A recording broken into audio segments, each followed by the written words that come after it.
Olá você, telespectadora, olá você, telespectador da TV Cultura. A partir de agora você acompanha as discussões, as análises das notícias aqui no Opinião Litoral. O comentarista da sexta-feira é o Roberto Mohamed, advogado, e a gente recebe hoje com muito prazer a deputada estadual Solange Freitas, que é jornalista. Antes de começar o programa, vocês discutiam a questão do hemonúcleo no Vale do Ribeira, não é isso, Mohamed? Oi, Paulo, boa tarde. Eu não vou ficar falando da Solange, porque fica rasgação de seda, eu não gosto muito. Mas todo mundo está cansado de saber o respeito que a gente tem, o carinho que a gente tem por ela. Essa questão do hemonúcleo, Paulo, com a sua autorização como apresentador do programa, eu queria deixar para depois. Eu queria começar com um outro assunto, porque como deputada estadual, a Solange está diretamente ligada a esse tipo de discussão. Solange, a gente está vivendo hoje um momento de insegurança pública que eu acho que a gente nunca viveu na história. O índice de assaltos na nossa região chegou num ponto alarmante. Começa no ano passado com aqueles assaltos coletivos em São Vicente, só que você está tendo hoje Guarujá, virou uma terra de ninguém, as pessoas estão com medo de atravessar a balsa, não há mais lugar. Antigamente, era localizado, era na Enseada ou em Vicente, não, está a cidade inteira, PM sendo assassinados. Em Santos acabou de acontecer semana passada um assalto à mão armada, envolvendo vários criminosos no Canal 4, em Santos, perto ali da Universidade de Santa Cecília. A gente chegou num ponto tal, e eu ouvi ontem uma declaração do Flávio Dino, que me espantou, porque já começa aquele papo de bolsonarista. É isso aí, faz o L e tal. Tem nada a ver com o governo. O Flávio Dino apontou uma questão que a gente apontou aqui no programa. Código Penal não mudou, Código de Processo Penal não mudou. Por que o judiciário, que está incontrolável, se tornou leniente e inviabilizando o trabalho da polícia? E o Flávio Dino, ministro da Justiça do governo PT, disse isso. O judiciário está inviabilizando a ação da polícia e gerando um caos. Acabaram de soltar um chefe de tráfico, dizendo que a abordagem dele feita, ele estava numa moto com 2 quilos de cocaína, foi irregular. Estão inviabilizando a ação da polícia. O chefe da polícia é o governador. E a Assembleia Legislativa pode trabalhar ativamente nisso. Aí as pessoas reclamam de segurança, investimentos, mas se a polícia não puder prender e não puder fazer um trabalho bem feito, não vai adiantar nada. Como é que está hoje na Assembleia o clima, dentro da pouca possibilidade legislativa que vocês têm na Assembleia, mas como é que está o clima hoje na Assembleia para uma situação que tem que acabar, ou tem que pelo menos ser controlada? Você nota uma preocupação, ou pelo menos a consciência do governo estadual e da Assembleia Legislativa de que a situação está chegando num nível insuportável em relação à violência e impunidade?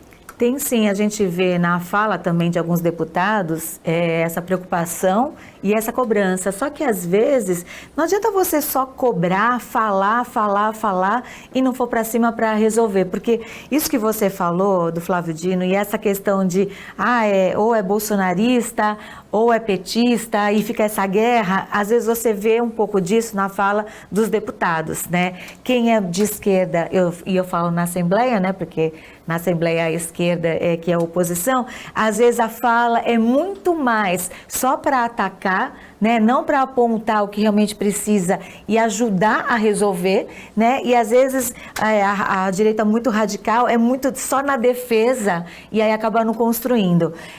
O que eu falo? A gente tem conversado muito com os deputados da região também para a gente levar essas demandas e na semana que vem eu já tenho uma reunião marcada com o secretário de Segurança Pública, com o Derrite, para tratar dessas questões.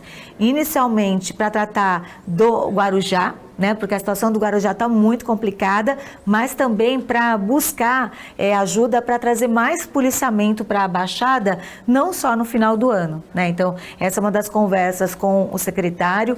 E assim, quanto mais a gente cobra, quanto mais a gente vai para cima, mostrando os dados, né? Porque a gente está vivenciando essa guerra toda aqui, principalmente no Guarujá, nos últimos tempos. Então, a gente consegue argumentar mais. Então, semana que vem já tem essa reunião com o secretário para buscar essa ajuda para a Baixada. Em relação ao governo do estado, a gente vê que tem ações, houve logo nesse primeiro ano aumento do salário dos policiais, apesar de ter algumas divergências, houve esse reajuste, que deveria ter sido muito maior, mas a gente sabe que nesse primeiro momento também o governador não ia conseguir aumentar. A Polícia Penal e os funcionários da Fundação Casa ficaram de fora nesse momento e não daria para a gente aprovar emendas nesse projeto deles, porque eles são de outra secretaria, seria inconstitucional, não daria certo, mas estamos lutando também e o governador está fazendo um levantamento também para poder reajustar essas categorias também. Então, são ações que estão acontecendo para amenizar o sofrimento. Só que não adianta, passa também pela questão de mudar as leis e realmente a polícia prende e a justiça solta, isso acontece demais. E a questão social, enquanto a gente não lutar pela questão social, o futuro só vai piorar. Então a gente tem que trabalhar nisso também. Mas Solange, tem uma coisa que está me preocupando muito, que é uma coisa que veio durante todo o governo do PSDB e hoje chegou num ápice.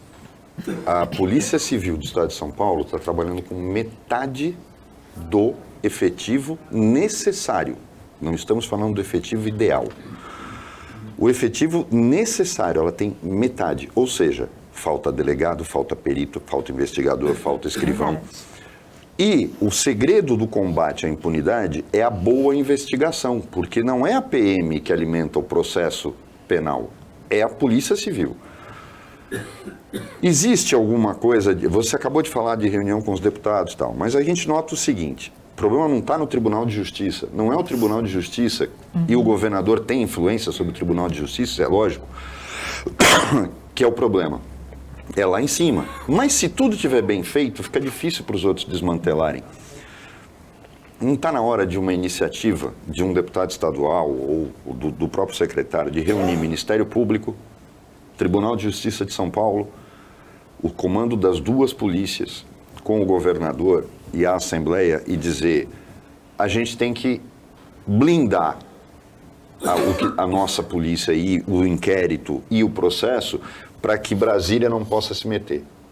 Não está na hora, talvez, de fazer isso, de São Paulo dar o exemplo para os outros estados do que pode ser feito para tentar resistir a essa onda que, para mim, já não é mais garantista. É a onda do vale tudo que está acontecendo no STJ e no STF. Você nota clima para isso no estado de São Paulo? O que eu tenho visto até agora, em relação à questão da segurança, tudo que o governador falou durante a campanha, ele está tentando executar agora. É que assim, como você falou, assim, a polícia, ela não foi tão bem equipada durante tantos anos e você não consegue, da noite para o dia, também fazer tudo de uma vez. Algumas questões que nós colocamos quando teve o projeto de lei do governador de reajuste da polícia em relação ao aumento de outras categorias, ele falou que está fazendo levantamento e estudo por causa da lei de responsabilidade fiscal, foi uma das coisas que ele alegou para a gente. Na questão da segurança também, a gente vê essa iniciativa porque, por exemplo, a questão do IML, né? A gente só está com o IML funcionando na região e a gente foi para cima, nós fizemos, a Frente Parlamentar fez uma reunião com o DERIT, questionando a demora também no IML de Santos. E uma das coisas que eles falaram, foi feito, por exemplo, um concurso para os peritos, né? E vão vir 22 peritos para a Baixada. E a gente questionou, mas por que já não vem agora? Se já foi feito concurso, já tem os aprovados? Porque eles precisam passar por um treinamento. Um treinamento que, segundo o secretário, demoraria mais de um ano e eles fizeram de um jeito para levar pelo menos 6 meses e esse treinamento vai terminar em outubro. Então, a gente só vai ter os MLs funcionando normalmente só em novembro. Então, pelo menos assim, não é uma data que fica enganando a população. Ah, não, vai funcionar, não. É realidade. Então, a gente vê um entendimento do governador para que realmente a segurança seja uma prioridade e as ações que ele tem feito até agora são, só que realmente não é naquela velocidade que a gente quer. Então, a gente está indo para cima também para melhorar a questão da Baixada. Nessa reunião da semana que vem, eu já pontuei para a assessoria do secretário quais são as questões que a gente vai levantar para chegar lá também e ele já ter uma resposta para dar para a gente. Ontem o delegado do DEIC, Fabiano Barbeiro, ele disse que a Operação Pérola do Atlântico é para restaurar a segurança pública em Guarujá. Então é um reconhecimento do caos pelas autoridades policiais, como já tinha acontecido também da Polícia Militar mandar uma tropa de choque. Então as duas polícias reconhecem esse estado de caos da segurança de Guarujá. Mas o que me espanta, e aí a gente pode trazer a questão do hemonúcleo, é que às vezes se buscam soluções na base do... O caso do IML, para mim, é escandaloso. E não é do Tarcísio. Sim. O prédio, por exemplo, o IML de Santos, o prédio não é adequado. O IML anterior era muito mais bem instalado do que o atual. E está na cara que alguém levou dinheiro na locação, na obra, né? Porque tem cara que monetiza o mandato, né? Ele é ladrão, ele é bandido, ele quer ganhar dinheiro em tudo. O caso do IML é um monumento, o IML de Santos é um monumento à corrupção. Ô, Mohamed, nós questionamos isso na reunião com o DERIT, nós questionamos por que naquele lugar, numa área residencial, né, prejudicando os moradores, questionamos e cobramos muitas coisas que os moradores estavam falando. A equipe técnica da Secretaria justificou todos os pontos que nós falamos, mas o que a gente fazia? Agora a gente adianta falar agora, vamos brigar para ser em outro lugar? Não. Se a gente fizer isso, vai levar mais uns 2 anos. E vai gastar muito mais. E vai gastar muito mais. Então, o que a gente fez? Vai ser lá mesmo? Terminou já o prédio, só falta equipar? Vai ser lá mesmo. Mas alguns pontos que a população ficou preocupada, nós pontuamos e eles estão vendo, estão fazendo levantamento para que isso não aconteça.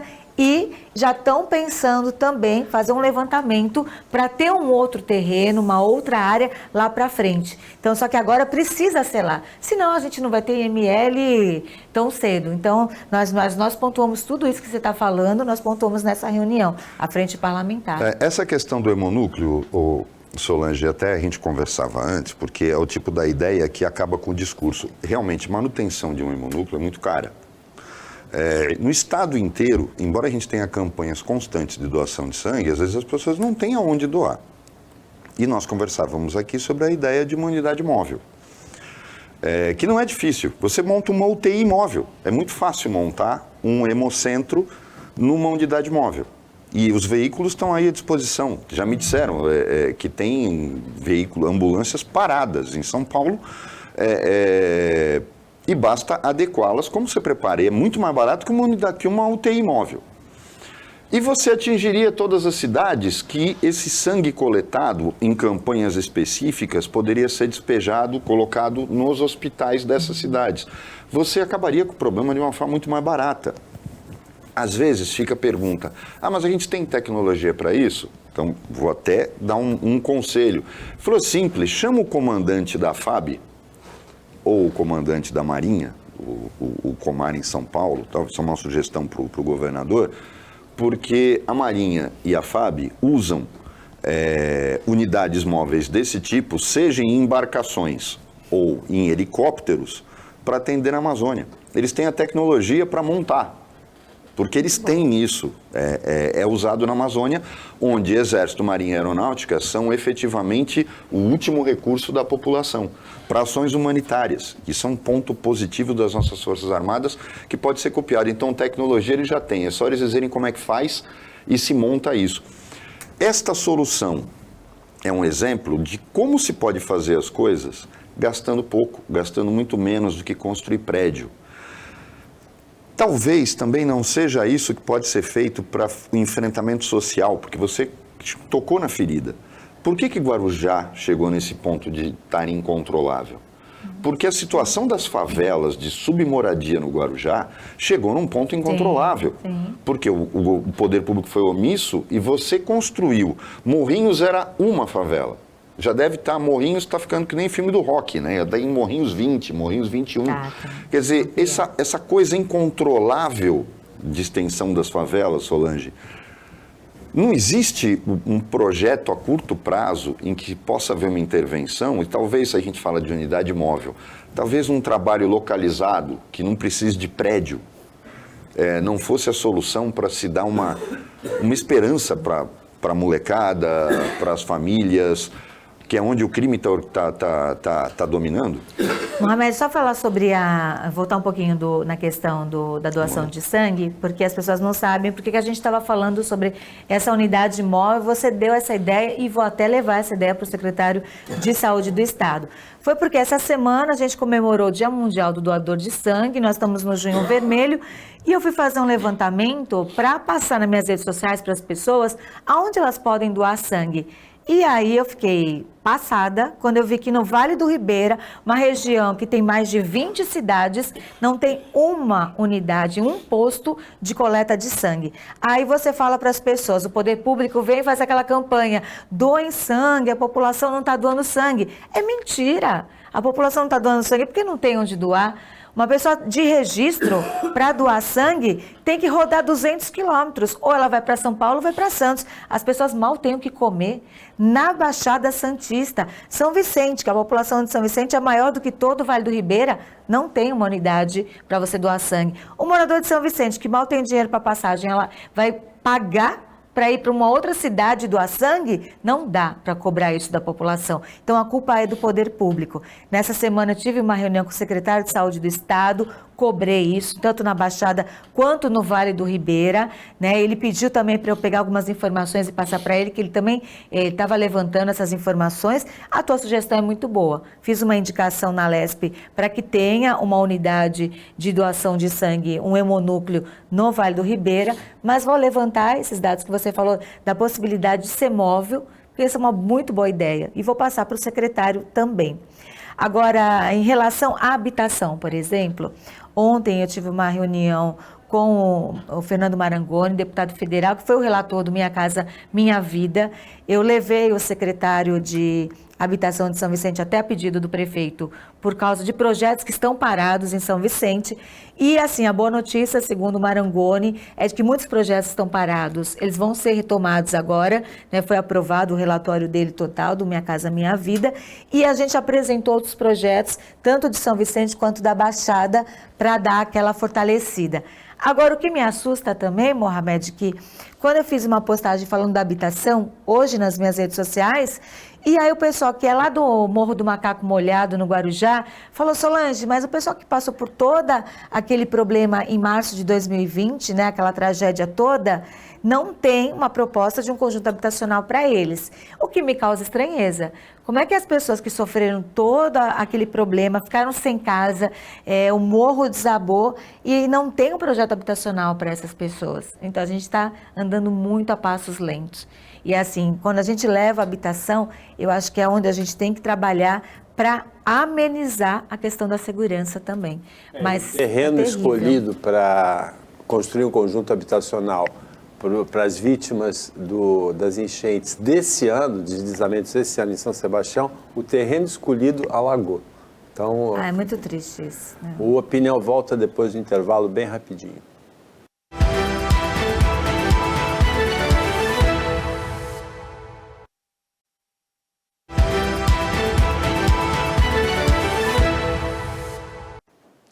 Voltando com a Opinião Litoral desta sexta-feira, Roberto Mohamed analisa as notícias com você e a gente recebe a deputada estadual Solange Freitas. O que você quer cobrar mais dela, Mohamed? Ou fica por aí?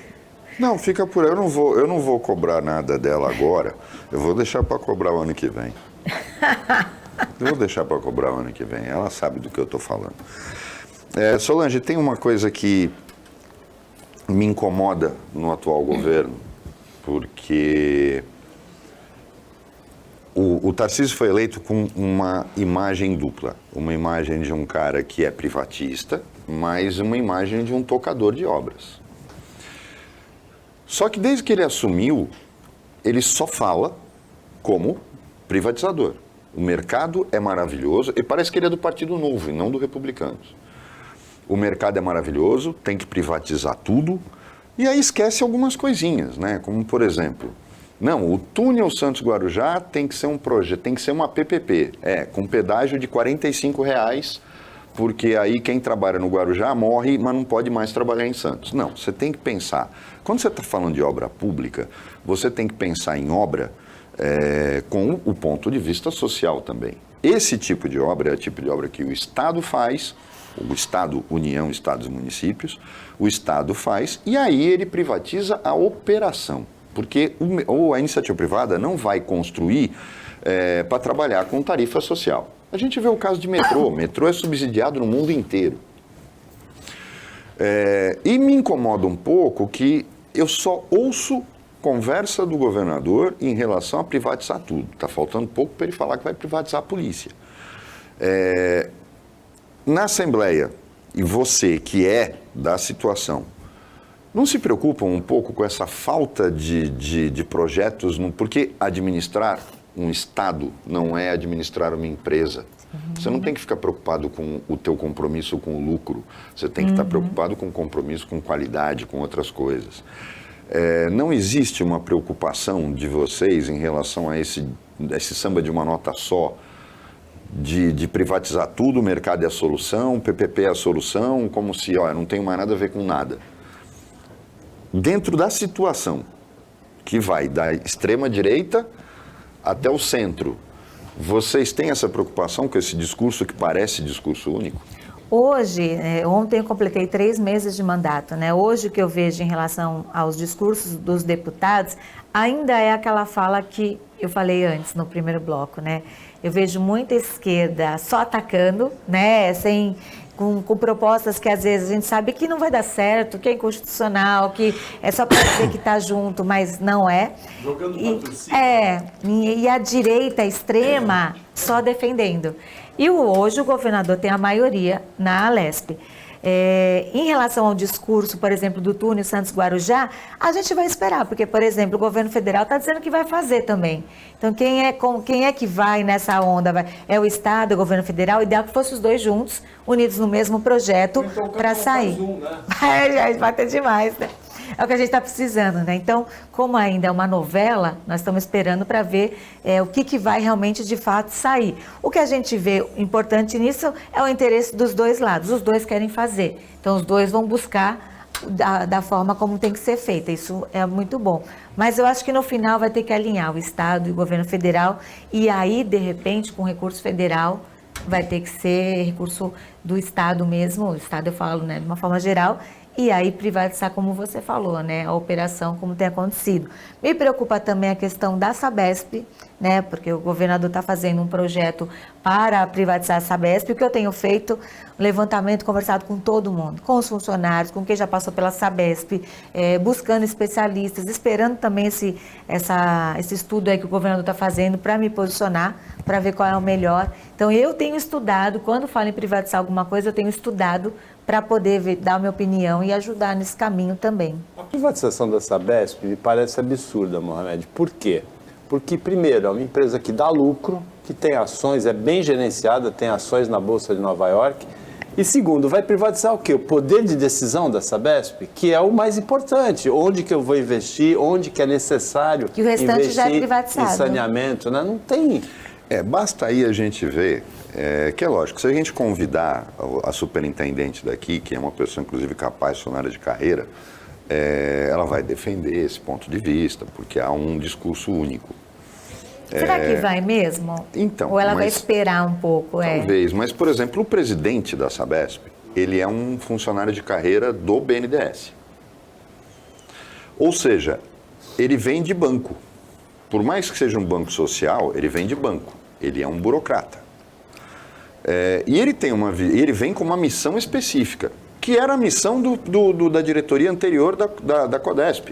E a gente viu o que é que deu. O porto abandonado com dinheiro em caixa. Porque quanto mais dinheiro em caixa, mais você agrega no valor da outorga. Essa visão me preocupa. Agora, você colocou, Paulo, uma questão delicada. Eu vou simplificar para o telespectador. Uma coisa é um funcionário da Sabesp, empresa privada, e cortar água na ponta da praia. Eu quero ver um funcionário da Sabesp, empresa privada, entrar em Paraisópolis para cortar um gato de água. Então, as pessoas às vezes parecem que esquecem que administrar um Estado não é administrar uma empresa. Por isso que o Partido Novo tem 5 deputados, porque eles vivem num mundo irreal, eles vivem num mundo bonitinho, esses caras gostariam de morar na Alemanha. Não tem nada a ver, não tem vínculo com a realidade. Administrar um Estado é também, você principalmente, porque você fez uma opção política de botar o pé na lama, de ir em favela, de entrar e olhar o social. Iniciativa privada não olha isso, não olha Solange. Mesmo, e água e esgoto é cidadania. Olha o lucro, vê o lucro. Então, eu acho que é isso o foco. Eu acho que é esse o foco do teu mandato. E engraçado, né? Quando a gente olha para esse foco, te aproxima da esquerda. Sim, e não da situação. Agora, esse miolo da Assembleia, que é o miolo que nem o eleitorado brasileiro, né? Que quer qualidade, não importa se é de direita ou esquerda. Se você fosse colocar um percentual, representa quanto da Assembleia? O miolo que pensa? Metade? Não sei se chega a metade, não sei. Hoje, o cenário que eu vejo ainda é esse que eu te falei. Eu não consigo enxergar de outra maneira, infelizmente. Entendeu? Vejo muito assim, muita batida, sem construção, e muita defesa, também sem diálogo. Agora, Solange, a revista ruim. Veja dessa semana, que saiu hoje, traz uma reportagem com conteúdos do celular daquele tenente-coronel Mauro Cid, que tem um roteiro de golpe para evitar a posse do Lula. É um roteiro tabajara, né? Uma coisa meio canhestra, meio torta, meio tosca, né? Seria o termo certo. Na Assembleia, entre esses dois grupos que você diz que um defende o Tarcísio, o outro ataca, os dois sem muita noção, existe o medo do risco da democracia brasileira, ou ninguém se preocupa com essa situação? Tem gente que torce por um golpe? Como que é, mais ou menos, o ambiente na política? Não, mas tem a preocupação, assim, eu não vejo lá alguém torcendo para golpe, sabe, querendo o mal, não é que assim, os extremismos que a gente vive hoje no país, a gente vê dentro da Alesp também, isso é muito ruim. Eu acho que acabou a eleição, deveria ter mudado isso, mas eu não vejo essa mudança, infelizmente, Paulo.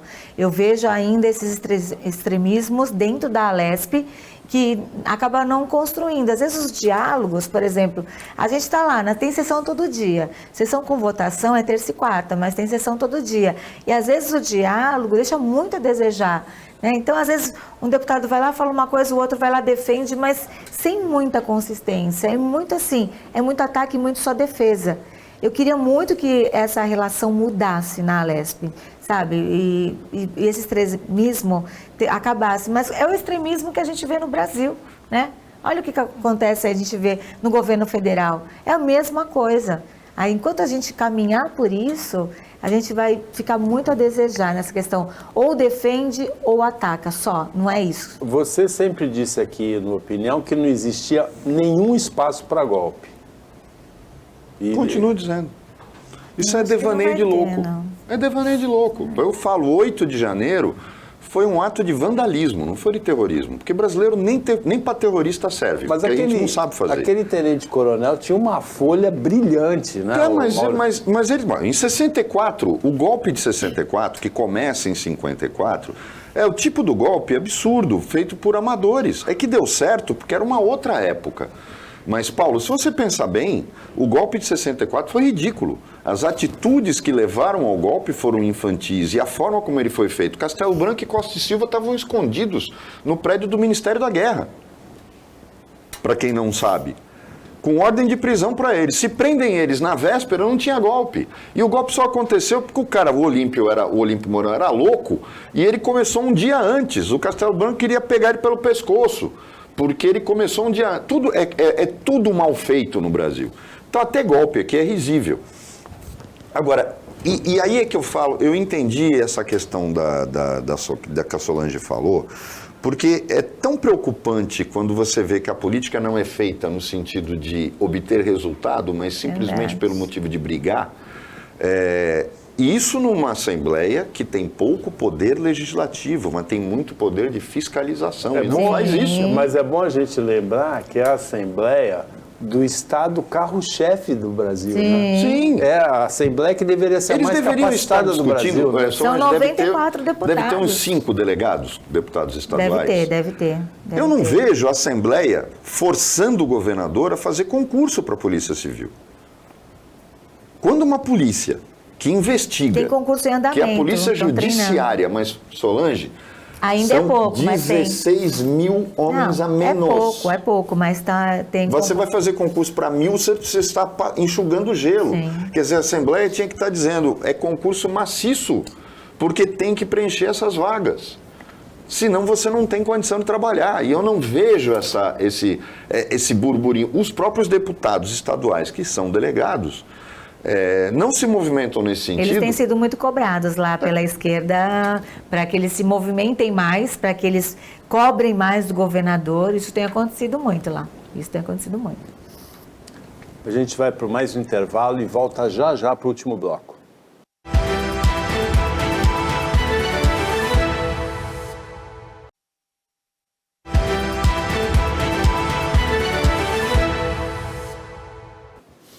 Voltando para o último bloco do Opinião Litoral desta sexta-feira, quando a gente recebe aqui a deputada estadual Solange Freitas e o Roberto Mohamed é o comentarista da sexta-feira.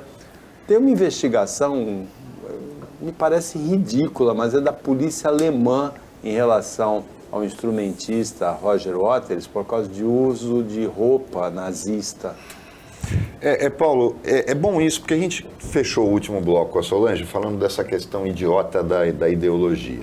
Né? A ignorância, eu li essa frase e não consegui descobrir ainda quem foi, a inteligência artificial não me preocupa, o que me preocupa é a burrice física.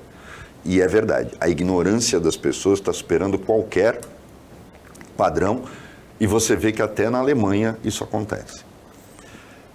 Qualquer pessoa que tenha visto o filme The Wall, que para quem não sabe foi feito ao mesmo tempo que o disco e foi quase todo composto pelo Roger Waters. E o filme é característico porque ele explica o disco. É um disco conceitual, um álbum duplo. Para quem não sabe, o Roger estava tão preocupado na época com o filme, que foi dirigido pelo Alan Parker, que quem toca baixo no The Wall é o David Gilmour, que era o guitarrista. Porque o Waters só ia cantar e ir embora porque ele estava preocupado com o filme.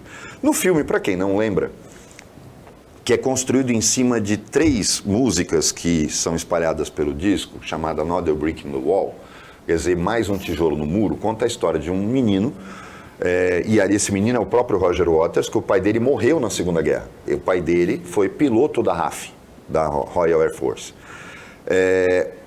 Há um símbolo de 2 martelos, inclusive é uma parte muito legal do filme, o que, para simbolizar os nazistas, ele criou o símbolo de 2 martelos se cruzando. Lógico que isso remete à suástica nazista. O que o Roger fez, quando ele fez The Wall Live em Berlim, que é um show feito em Berlim quando o muro caiu, e lógico que aí remeteu a todo mundo a imagem do disco e do filme The Wall, foi um show fantástico e ele passa essa veja bem, o que ele está fazendo usando a roupa nazista é criticando o nazismo, é mostrando o quanto o nazismo é ruim e é o contexto da obra, porque ele executa o The Wall quase todo no show novo dele. Ora, se condenar o Roger Waters por usar isso, então não vai se fazer mais filmes sobre a Segunda Guerra Mundial, porque você vai ter que ter atores vestidos com roupas nazistas. Isso é ignorância que o próprio Flávio Dino, que eu elogiei no primeiro bloco, também repetiu dizendo a mesma coisa. Quando alguém bota uma roupa nazista, você tem que perguntar, mas ele está lá elogiando ou criticando? É óbvio que ele está criticando, porque todo o contexto da obra The Wall é contra regimes opressivos. Não só o nazismo, mas também o stalinismo, mas também o fascismo. Era contra isso que o Roger Waters está trabalhando. Isso é um sinal da ignorância. Solange, não parece que a ignorância que tomou conta de tudo, porque você acabou de falar que é a ignorância prevalecendo na Assembleia Legislativa. Não assusta um pouco fazer uma opção por carreira política, você que veio do jornalismo, quando você nota que as pessoas estão fechadas, cada um no seu lado, nessas bolhas que não são, para mim, não são de notícias falsas, são de ignorância explícita. E você que fica no meio, quando eu te perguntei o tamanho deste meio que pensa, falou, gente, o que eu estou fazendo aqui? Quantas vezes você faz essa pergunta para você mesma na Assembleia?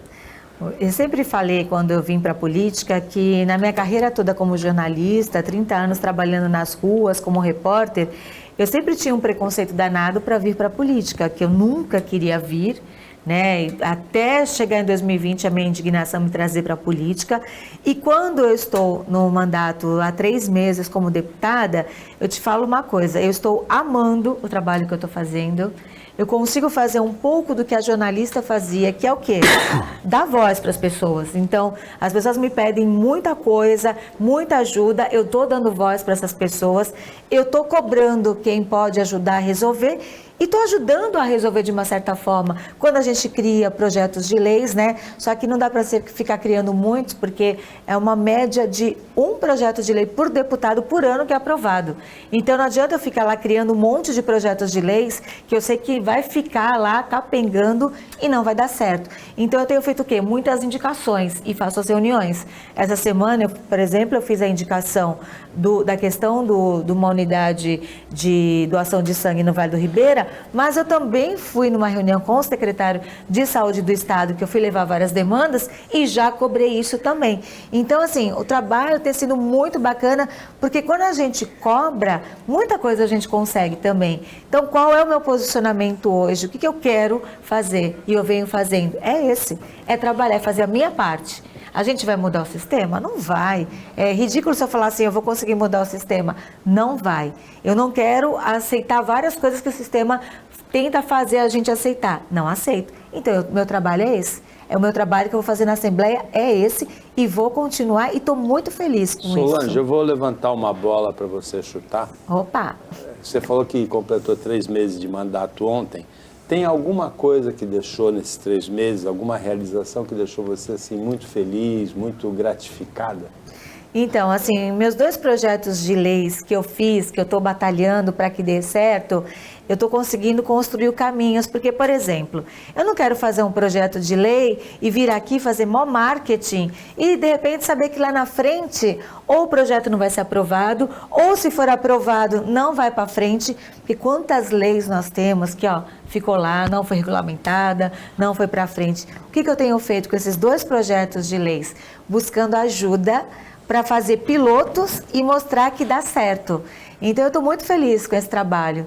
O meu projeto de lei em relação ao autismo, ontem eu tive uma segunda reunião com o secretário executivo de Educação do Estado, levei o pessoal, os autistas que me ajudaram a fazer o projeto de lei, já fiz essa ligação, já marcamos uma reunião, porque eu quero que ele saia do papel. Então, o secretário se mostrou, esse Vinícius, secretário executivo de Educação, ele tem se mostrado muito atuante, tem ajudado muito nas causas que a gente tem levado para ele, e ele já fez uma reunião para poder fazer assim, o projeto de lei sendo aprovado, como é que eu vou executar? E ontem mesmo ele já marcou uma reunião com o pessoal que manja disso para poder dar certo. O meu outro projeto de lei, que é em relação ao câncer, as informações das comunidades que não chegam, conversei com o prefeito de São Vicente, a gente vai fazer um piloto nas comunidades em São Vicente para mostrar de que forma o Estado vai poder executar ele. Então, assim, eu não estou só elaborando a coisa e deixando para lá, eu estou indo atrás, porque se de repente esses projetos pilotos mostrarem assim que não vai dar certo, ou ele vai mostrar, não, vai dar certo, só que tem que ser desse jeito, a gente vai mudar ele para acontecer. Então eu estou muito feliz. E às vezes, coisas bobas que a gente acha que é bobo e não é. Por exemplo, aquele acidente grave que teve em Peruíbe, né, na Padre Manuel da Nóbrega, quando eu fui atrás dos moradores, quando eu vi a preocupação deles, liguei, eu falei para eles assim, mas vocês que moram aí, qual seria a solução para evitar os acidentes e as mortes? Aí os moradores falaram, Solange, se pelo menos já tiver uma lombada e depois melhorar a rotatória, já ajuda. Eu fui atrás disso, conversei com o presidente do DR, conversei com o prefeito de Peruíbe. No dia seguinte do meu pedido, ele colocou uma lombada. E ontem eu tive uma reunião com os moradores de Peruíbe E eles me falaram, Solange, colocou a lombada, não teve mais nenhum acidente. Então, assim, uma atitude que você lutou, você evitou que pessoas morressem ali. Então, assim, vale muito a pena lutar. E qual que é essa minha luta? É essa. É ir para cima. Mesmo assim, o meu partido é a base do governo, mas eu não preciso estar junto com tudo se não estiver a favor da população.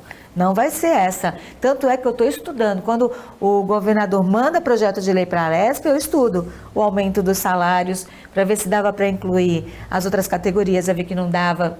Então, não adiantaria votar nisso. A Sabesp, eu estou estudando para ver também lá na frente qual vai ser meu posicionamento. Então, eu estou muito feliz com o trabalho que eu venho fazendo. Solange, tem uma questão que atinge diretamente a cidade onde você inicia a sua carreira política. Eu critiquei aqui várias vezes, falei que era uma vergonha. O prefeito de Santos esteve aqui dizendo que a injeção até de graça tem injeção na testa, quando ele disse que, embora a obra fosse ruim, ele não ia abrir mão de uma obra em Santos, que é a obra do VLT, que leva do nada ou coisa alguma. Sai da Afonso Pena e vai até o centro, sem demanda, sem nada, mas que destruiu a vida de todo mundo que tem comércio ou que mora na Campos Melo.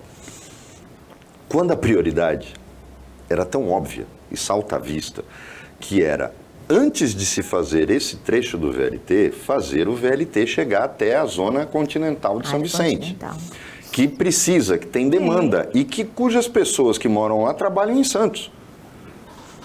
Ou seja, era importante também para o ilustre prefeito de Santos que essa obra fosse feita, porque ia resolver a vida das pessoas que podem até não votar nele, mas trabalham para quem vota nele. Se fez a obra na Ponte dos Barreiros e não se preparou nada para o VLT. Talvez pelo desejo que assim dá para ganhar mais dinheiro. O presidente novo da IMTU anunciou que está lançado o início do projeto para estender o VLT até a área continental de São Vicente. Que também não adianta ir só até a ponta do Jardim Rio Branco. Ele tem que ir lá no fundo, ele vai ter que ir lá no Rio Negro, que é para atingir realmente as pessoas que trabalham aqui. O projeto está pronto. E deixar um ramal pronto para ir para o litoral sul. Se vai ser lá VLP e tal, é outro problema. Mas esse VLT parece que há condições de sair. Como tudo o governador fala que tem que ser PPP, você acha que este projeto sai realmente do papel nesses 4 anos do governo Tarcísio? Ou vai ser mais 2027. Aquela obra? Já está traçado o destino da obra. Eu fiz uma reunião com a MTU também, porque essa era uma preocupação nossa, porque a gente vê, está acontecendo, desde 2020, quando eu estava como candidata a prefeita de São Vicente, já tinha falando que o projeto já estava pronto, o projeto executivo, para fazer o VLT, e até agora nada tinha acontecido. Tive uma reunião com a MTU para ser bem claro, né? Para ter datas e saber assim, não ficar enganando a população. Ano que vem o VLT vai estar pronto, não dá para enganar a população.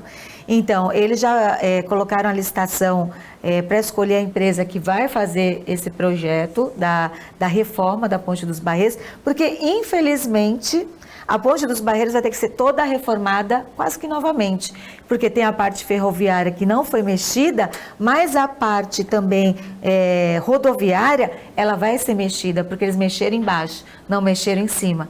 Então, eu ainda questionei, mas quando mexer na parte rodoviária, vai fechar a ponte de novo? Eles falaram que não. Eles me disseram nem saber que teria essa possibilidade. Eles vão colocar os carros para passarem por cima da parte ferroviária.